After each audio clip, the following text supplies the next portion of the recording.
Kannada electrical ಚಾನಲ್ಗೆ ಸ್ವಾಗತ. ನಾನು ನಿಮ್ಮ ಮಂಜು ಮಾತಾಡ್ತಾ ಇರೋದು.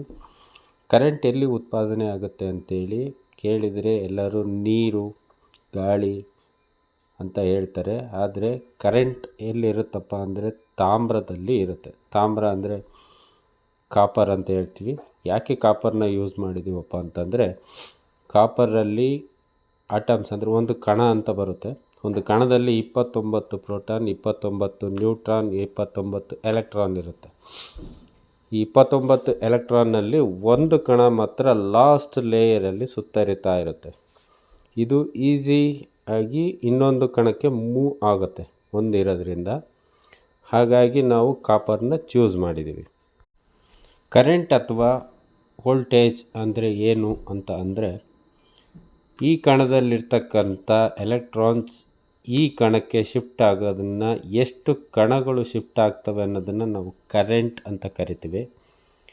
ಎಷ್ಟು ಜೋರಾಗಿ ಮೂವ್ ಆಗ್ತದೆ ಅನ್ನೋದನ್ನು ನಾವು ವೋಲ್ಟೇಜ್ ಅಂತ ಕರಿತೀವಿ. ವೋಲ್ಟೇಜ್ ಅಂದರೆ ಫೋರ್ಸ್, EMF ಅಂತೀವಿ ನಾವು.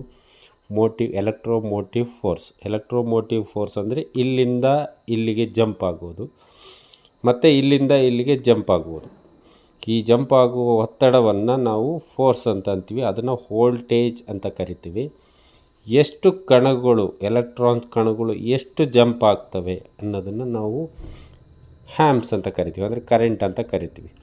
ಈ ಎರಡನ್ನೂ ಸೇರಿದರೆ ನಾವು ಪವರ್ ಅಂತ ಕರಿತೀವಿ. ಹೋಗುವ ಸ್ಪೀಡು ಅಥವಾ ಒತ್ತಡ ಮತ್ತು ಎಷ್ಟು ಕಣಗಳು ಹೋಗ್ತಾ ಇದ್ದಾವೆ, ಎರಡನ್ನೂ ಸೇರಿದರೆ ನಾವು ಪವರ್ ಅಂತ ಕರಿತೇವೆ.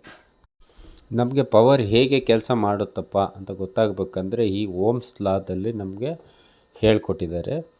ಕರೆಂಟು, ವೋಲ್ಟೇಜು ಮತ್ತು ರೆಸಿಸ್ಟೆನ್ಸು ಮತ್ತು ಟೆಂಪ್ರೇಚರ್, ಈ 4 ಸೇರಿದರೆ ಓಮ್ಸ್ ಲಾ ಅಂತ ಹೇಳ್ತೀವಿ ನಾವು. ಓಮ್ಸ್ ಲಾ ಅಂತ ಅಂದರೆ ಕರೆಂಟು ಡೈರೆಕ್ಟ್ ಅಂದರೆ ಯಾವಾಗಲೂ ನೇರವಾಗಿ ವೋಲ್ಟೇಜಿನ ಮೇಲೆ ಪ್ರಭಾವವನ್ನು ಬೀರುತ್ತೆ. ವೋಲ್ಟೇಜ್ ಅಂದರೆ ಫೋರ್ಸ್ನ ಮೇಲೆ ಪ್ರಭಾವವನ್ನು ಬೀರ್ತದೆ. ವೋಲ್ಟೇಜ್ ಜಾಸ್ತಿ ಇದ್ದರೆ ಅಂದರೆ ಫೋರ್ಸ್ ಜಾಸ್ತಿ ಇದ್ದರೆ ಕಣಗಳು ಕಮ್ಮಿ ಇರ್ತದೆ, ಕಣಗಳು ವೋಲ್ಟೇಜ್ ಕಡಿಮೆ ಇದ್ದರೆ ಕಣಗಳು ಜಾಸ್ತಿ ಇರ್ತದೆ ಅಂತ. ಅಂದರೆ ಡೈರೆಕ್ಟಾಗಿ ಅದು ನೇರವಾಗಿ ಇರುತ್ತೆ. Voltage inversely proportional to the resistance, ಅಂದರೆ ರೆಸಿಸ್ಟೆನ್ಸಿಗೆ ಇನ್ವರ್ಸ್ ಆಗಿ, ಕರೆಂಟಿನ ವಿರುದ್ಧವಾಗಿ ರೆಸಿಸ್ಟೆನ್ಸ್ ಕೆಲಸ ಮಾಡುತ್ತೆ. ಅಂದರೆ ವಿರುದ್ಧವಾಗಿ ಅಂದರೆ ಕರೆಂಟ್ ಜಾಸ್ತಿ ಇದ್ದರೆ ರೆಸಿಸ್ಟೆನ್ಸ್ ಕಡಿಮೆ ಇರುತ್ತೆ, ರೆಸಿಸ್ಟೆನ್ಸ್ ಜಾಸ್ತಿ ಇದ್ದರೆ ಕರೆಂಟು ಕಡಿಮೆ ಇರುತ್ತೆ ಅಂತ. ಟೆಂಪ್ರೇಚರ್ ಯಾವಾಗಲೂ ಕಾನ್ಸ್ಟೆಂಟ್ ಆಗಿರುತ್ತೆ. ಇರೋದನ್ನು ನಾವು ಓಮ್ಸ್ ಲಾದಲ್ಲಿ ನೋಡ್ಬೋದು. ಪವರ್ ಅಂತ ಆಗಲೇ ಹೇಳಿದ್ವಿ ನಾವು. ವೋಲ್ಟೇಜ್ ಅಂದರೆ ಫೋರ್ಸ್ ಮತ್ತು ಕಣಗಳ ಫೋರ್ಸ್ ಮತ್ತು ಕಣಗಳು ಎರಡನ್ನೂ ಸೇರಿದರೆ ನಾವು ಪವರ್ ಅಂತ ಹೇಳ್ತೀವಿ. ವೋಲ್ಟೇಜನ್ನು ವೋಲ್ಟ್ಸ್ನಿಂದ ಮೆಜರ್ ಮಾಡ್ತೀವಿ, ಕರೆಂಟನ್ನು ಹ್ಯಾಮ್ಸ್ನಿಂದ ಮೆಜರ್ ಮಾಡ್ತೀವಿ, ರೆಸಿಸ್ಟೆನ್ಸ್ನ ಓಮ್ನಿಂದ ಮೆಜರ್ ಮಾಡ್ತೀವಿ, ಪವರ್ನ ವ್ಯಾಟಿಂದ ಮೆಜರ್ ಮಾಡ್ತೀವಿ.